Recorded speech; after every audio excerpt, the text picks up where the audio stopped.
লক্ষ্মীর ভান্ডার প্রকল্পে যাদের নাম আছে তারা সবাই পাবে বলে আশ্বস্ত করলেন মন্ত্রী অগ্নিমিত্র পাল।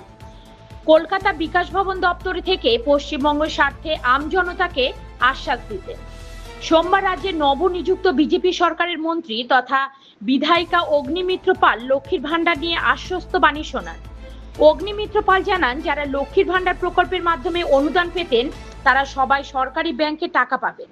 তবে মুখ্যমন্ত্রীর নির্দেশ, যাদের এসআইআর এর নাম বাদ গেছে এবং মৃত মহিলারা টাকা পাবেন না, আগামী জুন মাসে টাকা পাঠানো হবে। তার আগে ভোটার তালিকার সাথে লক্ষ্মীর ভান্ডার প্রকল্পের নাম মিলিয়ে দেখার প্রক্রিয়া চলছে। কলকাতা থেকে রিপোর্ট, নিজস্ব প্রতিনিধি, ভোরের সংবাদ। যারা যারা লক্ষ্মীর ভান্ডার পাচ্ছিলেন সবাই অন্নপূর্ণার ভান্ডার পাবেন, সবই ডাইরেক্ট বেনিফিট ট্রান্সফারে হবে। কিন্তু দেবার আগে 1 জুন মাননীয় মুখ্যমন্ত্রী বলেছেন 1 জুন থেকে ব্যাংক অ্যাকাউন্টে ঢুকে যাবে। কিন্তু তার আগে আমরা একটি অ্যানালিসিস করতে চাই যে যাদের যাদের নাম কাটা গেছে তারা যদি কেউ পায় তাহলে তো তাদের পাওয়ার কথা নয়। যিনি মারা গেছেন তার তো পাওয়ার কথা নয়, যিনি আমাদের দেশের নাগরিক নন তার তো পাওয়ার কথা নয়।